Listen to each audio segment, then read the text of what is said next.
Sí, buenos días a las personas que nos siguen en YouTube y que hemos podido empezar esta serie. ¿Cómo se llama la serie que empezamos hace 8 días? ¿Alguien se acuerda? ¿Cómo leer la Biblia? Y hace 8 días hablamos sobre el corazón, ¿cierto? El corazón correcto para leer la Biblia. La Biblia no la leemos para que aprueben nuestros planes, para que aprueben nuestras ideas, sino al contrario. Nos exponemos a la palabra para que la palabra nos transforme a nosotros. Y la Biblia no son 66 libros sueltos, es un solo libro con una sola historia, que es la historia del Evangelio del Reino de Dios, ¿vale?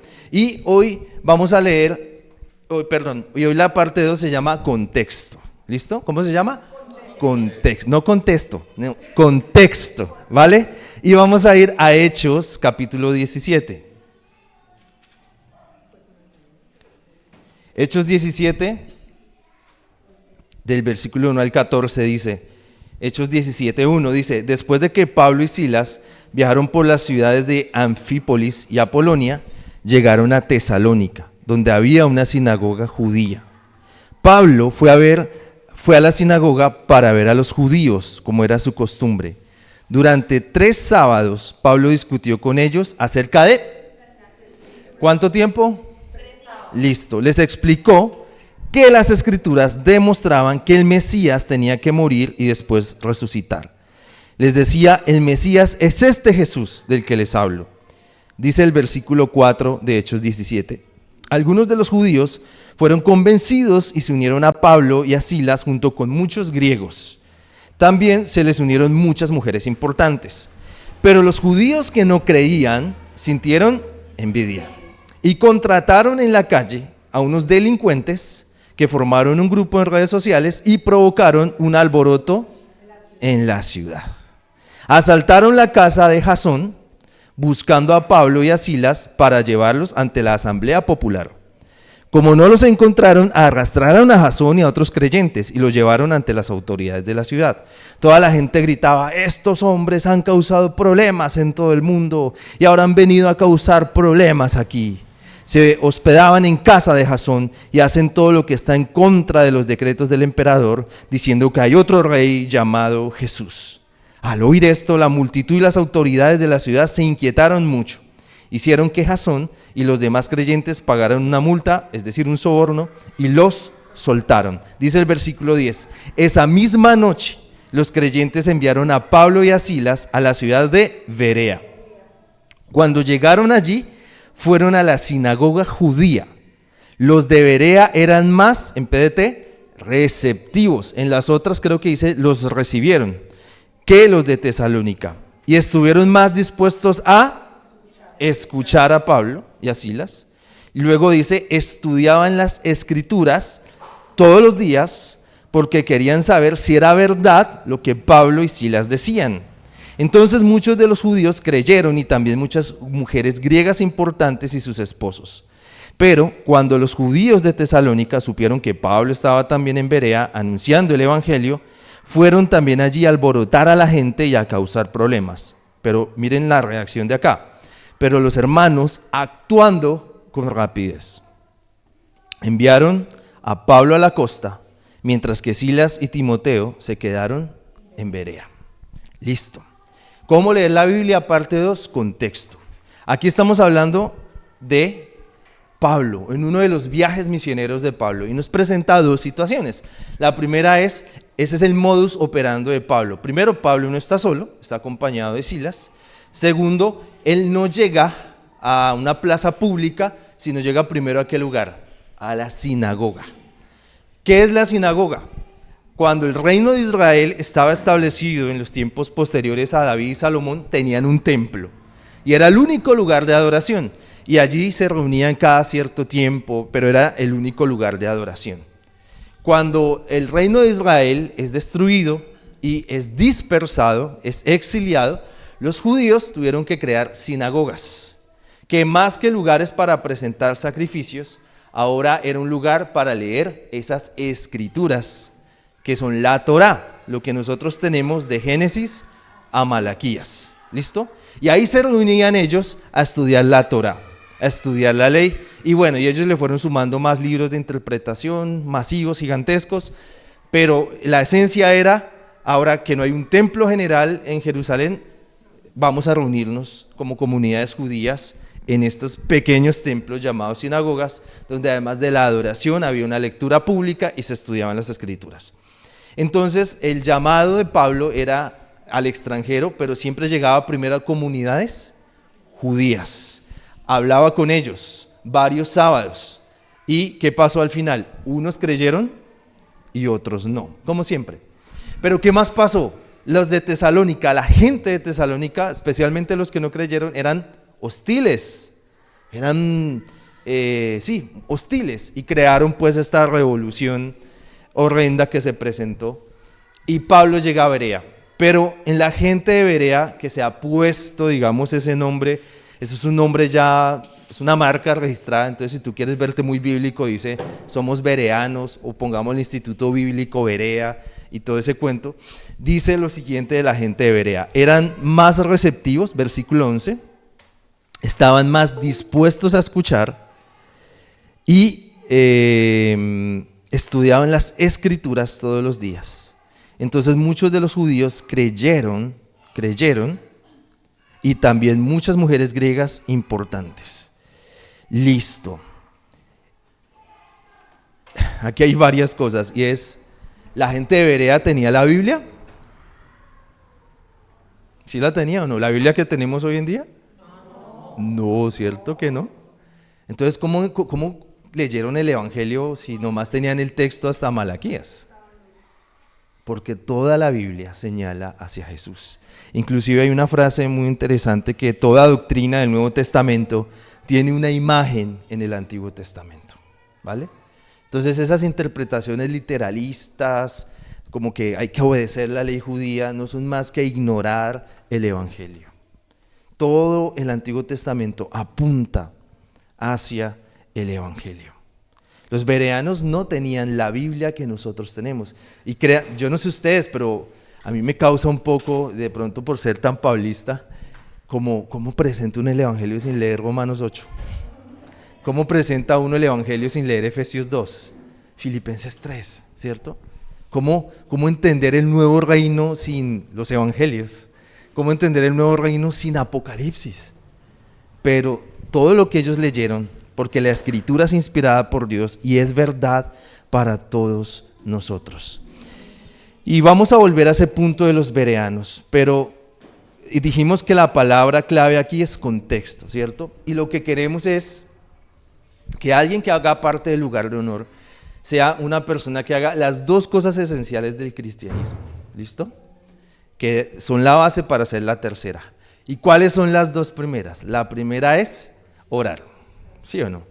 Por eso creamos los espacios virtuales de oración, por eso los hombres de esta iglesia nos reunimos los martes a orar a las 5:45 y curiosamente hoy que podía dormir me desperté a las 5:45. Entonces nos estamos reuniendo a orar, ¿listo? Como hombres. Yo siempre criticaba a Milton por levantarse temprano, es que Milton ya tiene cierta edad, pues parece que yo ya tengo esa cierta edad. Listo. Segundo, leemos la Biblia, pero no la leemos de cualquier manera, sino que tenemos que leerla de una forma inteligente, sistemática, y aquí nos va a dar algo más. Cuando uno lee la Biblia tiene que tener presente tres contextos, ¿listo? El primer contexto es el histórico, es entender qué está sucediendo en ese momento, que eso no se le está escribiendo a personas del siglo XXI, y que es un libro que tiene miles de años desde que empezó la primera página hasta que terminó el Apocalipsis, o cientos de años. Entonces, eso implica que tenemos que entender cada tiempo y cada momento. Por ejemplo, hay personas que dicen hay que aplicar lo que dice la ley judía a rajatabla, entonces esta es la dieta bíblica. Listo. Y hay otro versículo que dice que si tú tienes un hijo rebelde, lo dice la ley, ¿qué hay que hacer? ¿Qué dice la ley? Hay que llamar a los vecinos, hay que decirle a ese hijo rebelde que si no se pone en orden, hay que darle piedra hasta la muerte. Y aunque es verdad que todos como hijos le hemos sacado la piedra a nuestros papás y seguro nuestros papás quisieron enviarnos a la olla también, estoy seguro que ningún papá va a llamar a los vecinos para acoger a piedra a sus hijos. Es una aplicación literalista de la ley que no tiene sentido. Hay que entender que esa era la ley en su momento, la forma en que la gente entendía y reconocía a Dios. Pero ¿qué principio espiritual podemos sacar de allí? Que la formación de nuestros hijos no solamente es nuestra tarea, sino que hay una comunidad en la cual las demás personas, o los niños, perdón, pueden ver un ejemplo y pueden ver un apoyo de personas adultas además de los niños. ¿Sí ven? Una cosa es esa aplicación literalista sin sentido y otra es entender eso a qué nos lleva. También nos lleva al Evangelio. Y es que ¿cuántos hijos de acá no fueron rebeldes? Yo sé que todos fueron muy juiciosos, pero todos de un momento u otro fuimos desobedientes y rebeldes a nuestros padres. Y nos lleva al Evangelio porque aunque todos merezcamos ser cogidos a piedra por ser rebeldes, Jesús se ofreció para ser cogido a piedra. ¿Y eso lo hizo dónde? En la cruz. Y a través de lo que Jesús hizo, yo soy perdonado. Y aunque en mi corazón habita esa rebeldía, por su espíritu, yo puedo pasar por encima de ella. ¿Sí ven cómo un texto se lee a la luz del Evangelio? Y no una aplicación literalista y condenatoria. Muy bien, muy bien. Esa es la historia, el momento histórico. Les vamos a compartir por los grupos de WhatsApp una serie de videos que usamos mucho en la iglesia, que son los de Bible Project o Proyecto de la Biblia. Una serie es un panorama de cada libro. Normalmente lo hacía mucho el año pasado, íbamos a leer Mateo, entonces les enviaba un contexto de Mateo, etc. Pero hay otro, es una serie muy bonita que ayer les envié como la presentación de ella, se llama Cómo leer la Biblia. Y te explica los diferentes géneros, los diferentes contextos, los diferentes contextos. Listo. El otro contexto es el de género literario. La Biblia no es igual. ¿Qué estamos leyendo ahora? Proverbios. Y Proverbios es un libro de sabiduría, un libro poético. Pero ¿qué leímos en los evangelios? Los evangelios son una narración totalmente diferente a Proverbios. Tenemos libros históricos, tenemos libros proféticos, tenemos literatura apocalíptica. Y cada uno de esos géneros se tienen que entender. No es lo mismo. Casi todas las cartas tienen una función que es favorecer o valorar o subirle el ánimo a una iglesia respecto a algo que está sufriendo, pero a la vez corregir algo que está siendo complicado. Entonces el ejercicio de leer la Biblia, no con esto quiero complejizarlo, pero sí decirles que no es coger y leer cualquier cosa y yo creo cualquier cosa. Es un ejercicio juicioso. Y el último, que es el que vamos a aplicar hoy, es el ejercicio gramatical o el contexto gramatical. Y esa se responde con las 3 preguntas básicas. No hay que ir al seminario ni hacer un doctorado. Cuando usted lee un texto tiene que responder quién, qué y cómo. Ya. ¿Listo? ¿Quién, qué y cómo? ¿Quién responde a qué? Al sujeto. ¿Quién está actuando allí? ¿Jesús? ¿Un discípulo? ¿Pablo? ¿Quién está ahí? Segundo, ¿qué? El qué está relacionado con la acción. La acción es el verbo. Aquí esta iglesia está siendo llamada a ser corregida o esta iglesia está siendo llamada a ser animada. ¿Listo? Y la última es el cómo. El cómo, por eso nosotros como iglesia proponemos leer siempre, y yo con esto quiero ser muy respetuoso, de ninguna manera suspendan su YouVersion o los apps que usen, no, de ninguna manera. Pero lo que sí proponemos es que cuando uno hace una lectura de principio a final sobre un libro, tiene mucho más sentido, porque empiezas a entender, ok, esto es Proverbios, Proverbios 2, Proverbios 3, o un evangelio, que es maravilloso leerlos. Y cuando los lees varios. Y yo he escuchado a varios aquí que dicen, mi vida cambió cuando leí el evangelio. ¿Sí? ¿No les parece que eso es realmente genial? Eso es grande. No es decir, no, mi vida cambió desde que llegué a la iglesia. Todos nos emocionamos cuando llegamos a una iglesia, pero la emoción cesa. La madurez nos hace ser verdaderos miembros de una iglesia, gústenos o no, emocionémonos o no. Pero lo que necesitamos como creyentes es eso que ya he escuchado en varias personas de esta comunidad. Mi vida cambió desde que leí el evangelio de... Mi vida cambió desde que... Alguna vez escuché a un sacerdote muy regañón decirle, ustedes se creen católicos, pero nunca han leído el evangelio. Y eso es verdad. ¿Cómo es posible que alguien diga, yo soy cristiano, tengo fe en Jesús, pero nunca he leído un evangelio completo? Ni siquiera los 4, al menos uno. Entonces es necesario hacer estas lecturas serias.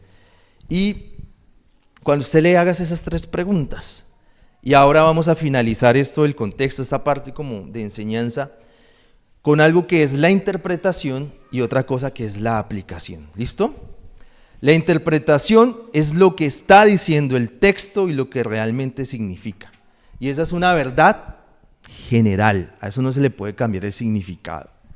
Por eso la iglesia cristiana por miles, ya cientos de años, es institución y ha hecho doctrina y ha hecho reformas y ha hecho seminarios y tiene universidades que estudian el texto original desde hace cientos de años. La interpretación no se cambia. La interpretación es la doctrina básica del cristianismo. La interpretación de todo texto nos debe llevar, mi esposa lo explicó hace 8 días, a las características de Dios, al carácter de Dios, a encontrar a Dios en el texto, pero también a encontrar a Jesús en el texto. Eso es lo general, lo que uno en cualquier recurso saludable puede encontrar, ¿cierto? Esto es la interpretación general de este texto. Indudablemente hay textos que la verdad son mínimos, que son de muy difícil interpretación, pero la gran mayoría son claros. Ahora, hay otra cosa muy diferente y es la aplicación. La aplicación. ¿Y qué es la aplicación? Aplicar ese significado en nuestra situación específica. Devolvámonos un paso atrás, cuando hablamos de la carta. Entonces, en la carta, ¿a quién? Es San Pablo escribiendo. ¿Qué está haciendo? Está corrigiendo. ¿Y a quién o cómo? A una iglesia. Los que estudiamos en diálogos estudiamos 2 de Corintios, y con todo respeto, pero yo no me aguanto a la iglesia de Corintios. Ojalá, pobre pastor, el que le toque a la iglesia de Corintios. Terribles. Pablo nomás dice una frase que es: entre ustedes pasan cosas que hasta la gente que no está en la iglesia se aterra. Imagínense estar en esa iglesia. Pero eso sí era una iglesia llena de dones del Espíritu Santo. Qué cosa, qué paradoja tan increíble, ¿cierto? Entonces, ese contexto, ¿quién? Pablo, haciendo qué, corrigiendo, ¿cómo? A una iglesia con una serie de dificultades. Ahí sí llegamos cómo se aplica a mi vida. ¿Sí ven? Eso primero fue interpretación, la realidad del texto, la realidad de lo que la Escritura dice. Eso no lo podemos cambiar. No, yo creo que aquí está hablando de el siglo XXI y todo. No, el texto es el texto, punto. Pero segundo, si es mi aplicación. Lo que Pablo está corrigiendo allí, tal vez está pasando aquí en mi vida. O lo que Pablo está animando en ese texto no es algo que Dios me está animando a hacer. Y yo creo algo, esto sí no es bíblico, esto es solo una creencia. Yo creo que Dios, cuando decimos Dios nos habla, y el siguiente mes vamos a tener un mensaje acerca de eso, cómo nos habla Dios. Es un mensaje que lleva un tiempo, es por temporadas. Y lo has encontrado en un texto y el otro, y en una conversación y eso. Pero tantas veces tenemos tanto ruido y tanta distracción que no escuchamos ese mensaje que Dios nos está hablando. Y Dios nos está hablando algo, nos está invitando a crecer en un área, nos está invitando a corregir en un área. Y este año a mí me ha pasado algo muy particular. Y es que este año, como nunca, nos organizamos muy bien y creamos series de predicación y convocamos equipos para el servicio y eso va andando. Pero curiosamente, he encontrado más oportunidades de decir, esto es necesario predicarlo, hablando con personas dentro de la comunidad. Y siempre he hablado con personas, pero curiosamente esta vez han sido como warnings, como avisos que dicen, esto hay que hablarlo. Ese tema de generosidad que hablamos hace, no sé, como un mes, nació en una conversación. Y decir, esto necesitamos explicarlo como iglesia. Esa conversación fue ahí, con don Adolfo y con tu mamá, ¿sí? Y otras conversaciones que hemos tenido nos han llevado a decir, esto lo necesita la iglesia, tenemos que explicarlo. Pero mis necesidades específicas, mis aplicaciones no están por encima de lo que el texto dice, la interpretación, lo que el texto ya dice y la doctrina de la iglesia establece. No hay que cambiarlo. Yo sé que lo que acabo de hablar puede sonar demasiado articulado o demasiado académico, pero es necesario. Porque si no fuera necesario, no tendríamos una iglesia en general tan desviada de la verdad. Si esto no fuera necesario, si mi esposa hace 8 días compartió una estadística, ¿cierto? Una estadística gringa, o sea que más o menos le pega a todo. De las personas que se reúnen frecuentemente en una iglesia, ¿cuántas leen la Biblia? Una tercera parte. Eso quiere decir que uno como predicador puede decir cualquier cosa y la gente lo va a aceptar. Y eso no es así. Eso quiere decir que las iglesias pueden ser manipulables, y ya lo he advertido tantas veces desde hace años y se ve evidentemente que son manipulables a tomar opciones políticas, sin importar el color del partido en el poder. Hacia allá van, hacia allá se les impulsa, hacia allá se les manipula.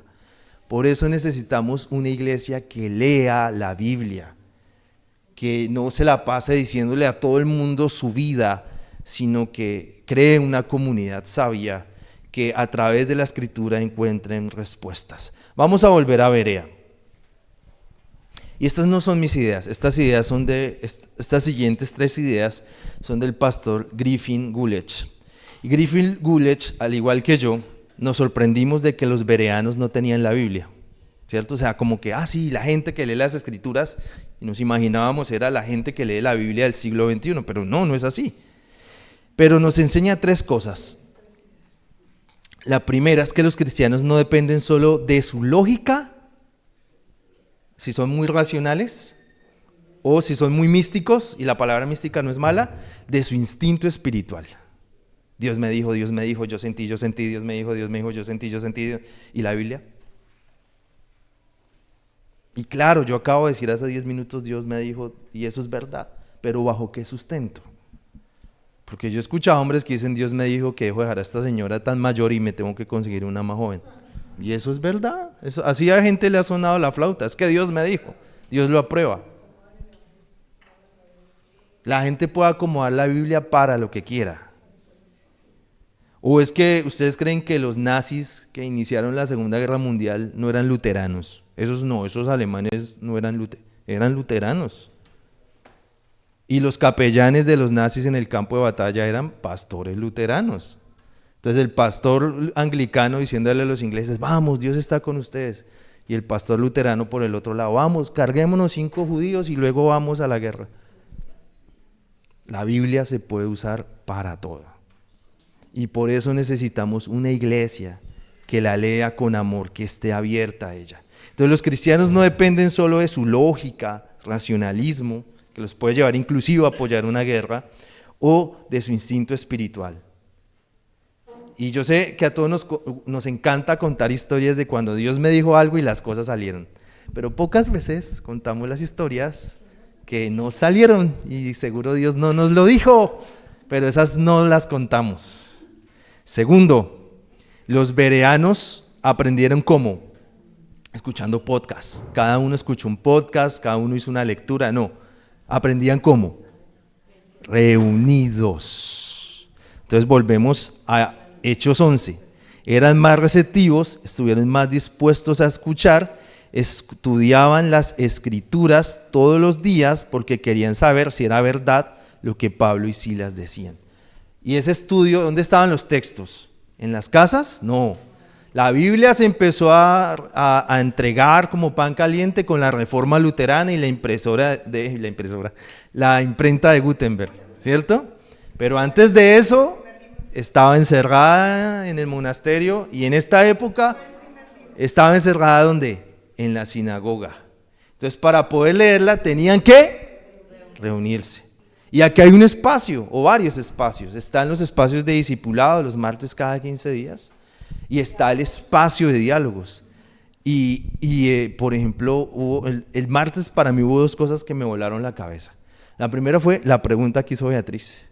Y si no sabe, vaya a Facebook y ahí encuentra pregunta de Beatriz. Y un aporte que hizo alguien. Dijo, es que Satanás lo que quiere destruir, voy a parafrasear porque no me acuerdo, lo que quiere destruir es el evangelio. ¿Y cómo así? Todo eso que Dios le ha dicho a usted, tú eres santo, has sido perdonado, tienes la fuerza de Dios para vencer esto, en la cruz encuentras victoria, eso es lo que Satanás quiere destruir.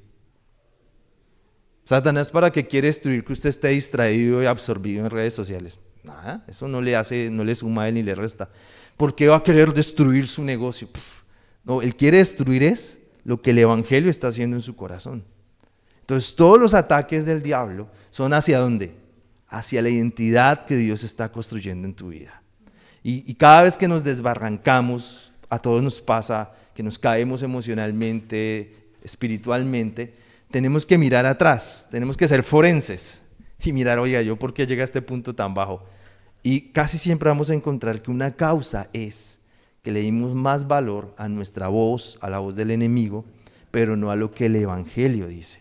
Inclusive alguien posteó, como está en Facebook, alguien posteó, subámosle a la voz, y es algo que hemos dicho aquí muchas veces, subámosle a la voz del Padre, literal, la voz del Padre, y bajémosle ruido a lo que el mundo dice.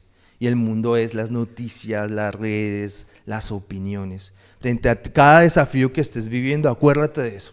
Voy a subirle la voz al Padre y vamos a bajarle el ruido al mundo.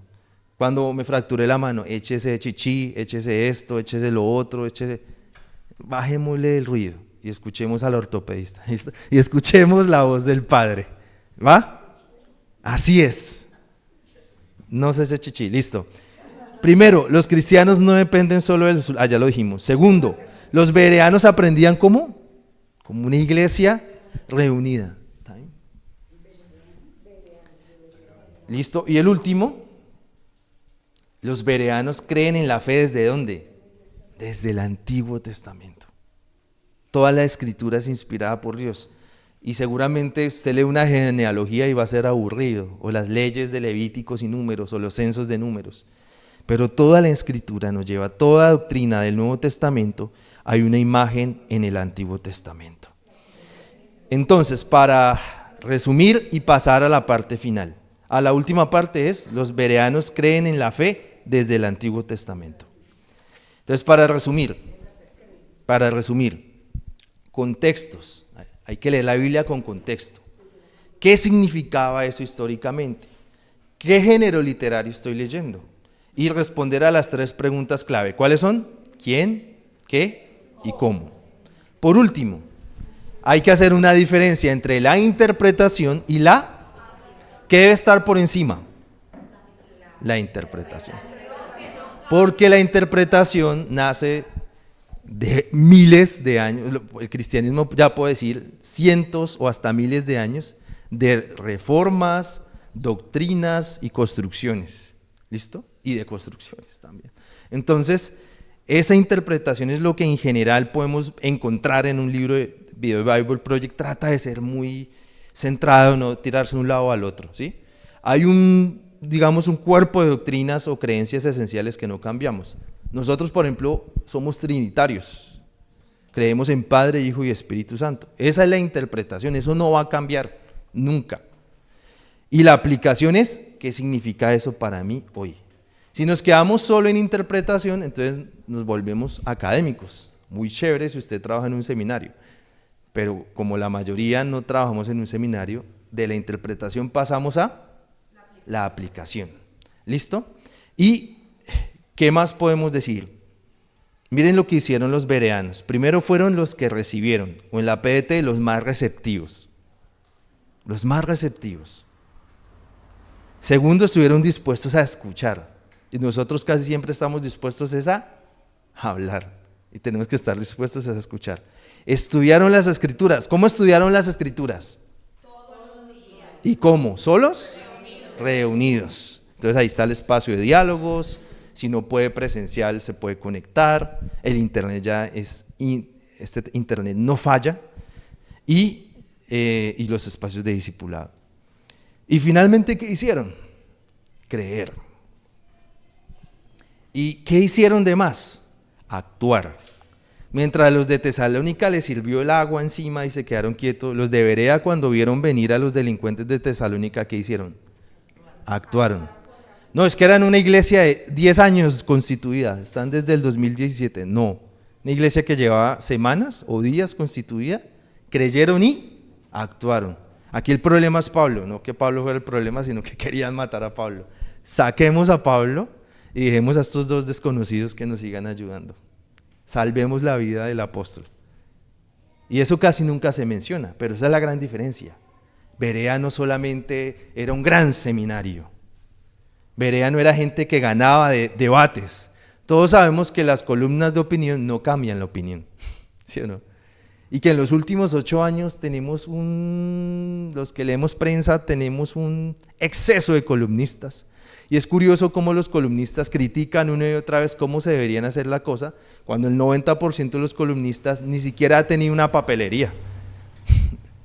Solo son opiniones, pero no son propuestas de alguien que ha hecho cosas.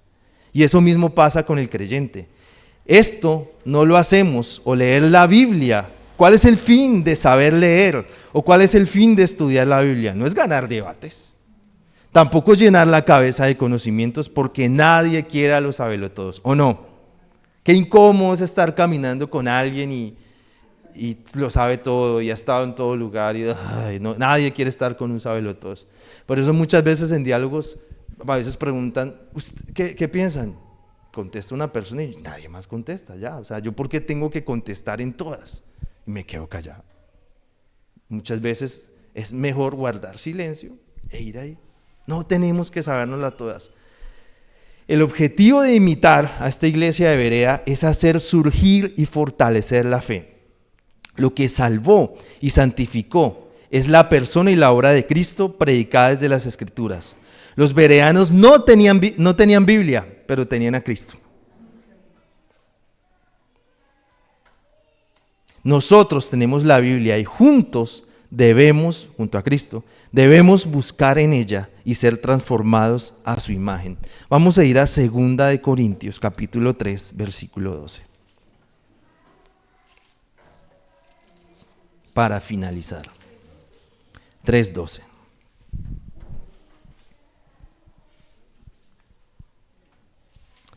Voy a leer 2 de Corintios 3:12. Ya que esa es nuestra esperanza, hablamos abiertamente. Nosotros no somos como Moisés. Él se tapaba la cara con un velo para que los israelitas no se fijaran en el final de aquello que estaba destinado a desaparecer.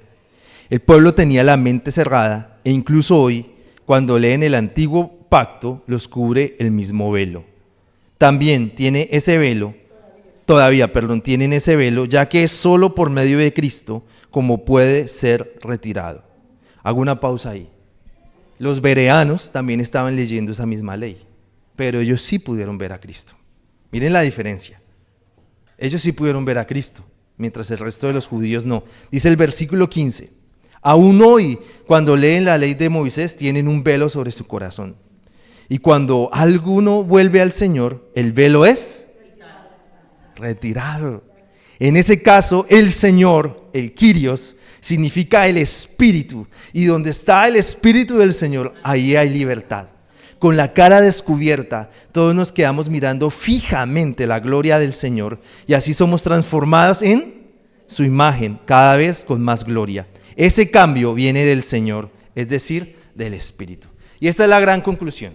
Este mensaje, si quiere aportarle, use los contextos. Primero es interpretación que aplicación. Pregúntese el qué, el cómo, el cuándo, dónde. Pero hay algo más potente. Y es que la Escritura no es ni para ganar debates, ni para llenarnos la cabeza del conocimiento. La Escritura es para recibir de la gloria del Señor y que nuestras vidas sean transformadas. Anoche estaba cenando con mi esposa y discutíamos algo. Indudablemente el pecado es uno solo. Sin importar lo que sea, nos separa de Dios. Pero los pecados tienen diferentes efectos. No sé, alguien que mata, que secuestra, ¿cierto? Es un delito, es un efecto grande. Una persona con una vida normal, pero que comete una infidelidad o forma un nuevo hogar, forma 2 grandes desastres. Pero hay pecados que asimilamos porque no tienen consecuencias aparentes. Voy a exponer algo muy simple, y es el desprecio por la Biblia. Apreciar las experiencias y la emoción y sentirme, Pero la Biblia es como un accesorio. Y eso es un pecado. Porque si no amas lo que Dios ama, si tu vida está formándose a partir de experiencias, pues estamos siendo una religión más, ¿no?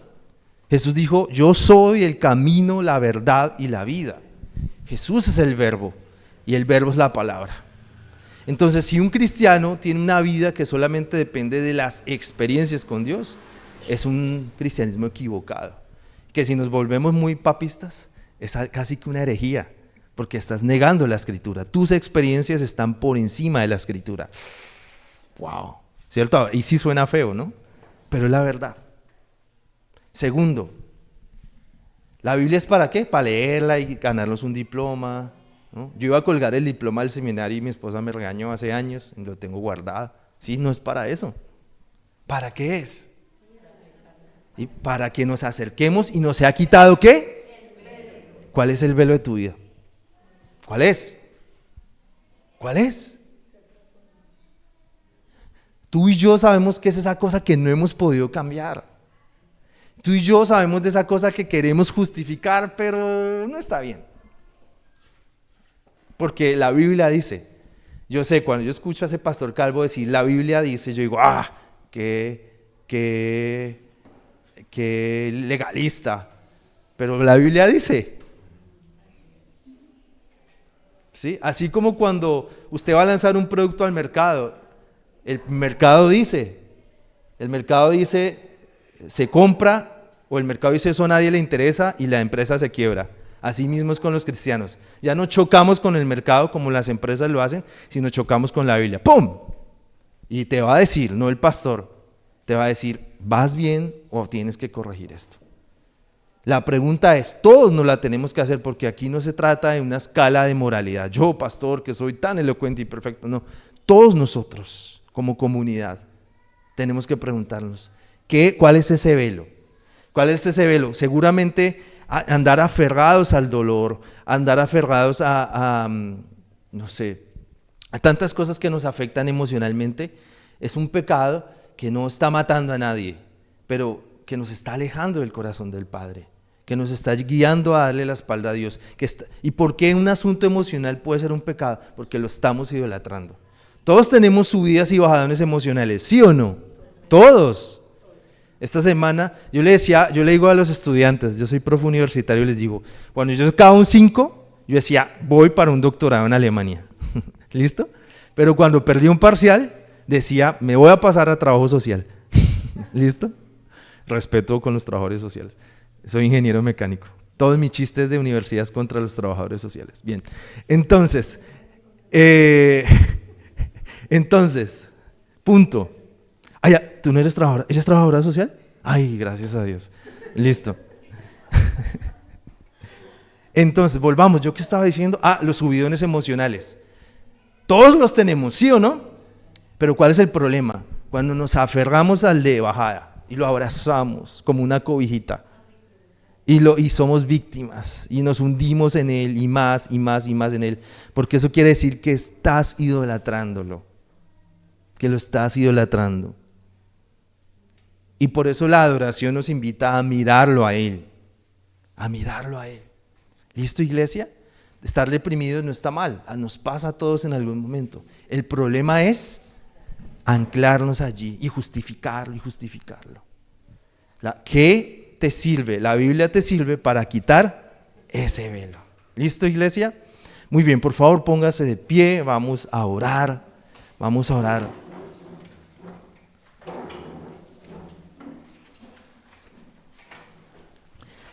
Y antes de orar quiero hablar de un último velo.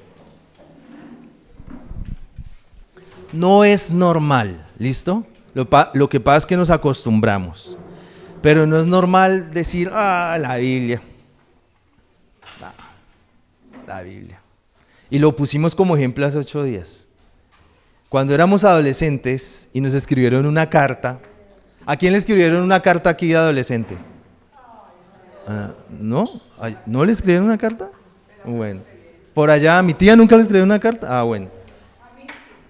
A los hombres no, pero bueno, a la mayoría de mujeres sí. No vale WhatsApp, ¿no? La carta. ¿Usted cómo leía la carta? ¿Cierto? Y la guardaba. Uno guardaba las cartas en un sitio especial. Ahora, más allá de la emoción adolescente, es el Padre el que te habla. ¿Y te habla a través de qué? Súbale la voz, súmale el volumen a la voz del Padre, la Biblia. Entonces no es normal que miremos la Biblia con desprecio, o que miremos la Biblia como, bueno, una cosa más que hay que hacer en la iglesia, todo es divertido menos la Biblia. No es normal. ¿Y quién se opone a la palabra? El enemigo. Entonces no lo permitas, sino que vamos a orar juntos para que el Señor nos dé amor también por su palabra. Señor Jesús, gracias te damos en esta tarde, ya no sé, bueno, en este momento, porque podemos orar juntos y creemos en tu salvación, gracia y justicia. Creemos, Señor, que eres tú quien nos das la sabiduría para entender la palabra, para entender contextos, géneros, quién, cómo, dónde. Gracias por el cuerpo de doctrina de la iglesia que nos da la interpretación. Gracias por esa aplicación que podemos darle. Pero hoy queremos, como la gente de Berea, ser más receptivos a lo que la Biblia dice. Ayúdanos, Señor, a tener nuestro discernimiento espiritual abierto para recibir lo que Dios dice. Te pido, Señor, que nos ayudes a estar dispuestos a escuchar la palabra. Ayúdanos, Padre, a escuchar la palabra. Ayúdanos a leer la palabra con amor. Hoy queremos, Señor, que nos impulses, Y vas a decirle al Señor, sí, tú sientes que le has dado más prioridad a las experiencias, que le has dado prioridad a tus propios sentimientos, emociones, que a lo que la Biblia dice. Hoy te pedimos perdón, Padre, por tal vez darle momentáneamente la espalda a la palabra. Pero hoy confesamos nuestro pecado, nos arrepentimos de él y nos disponemos a leer, a estudiar la palabra y a creerla. Yo te pido que nos ayudes a amar la Escritura.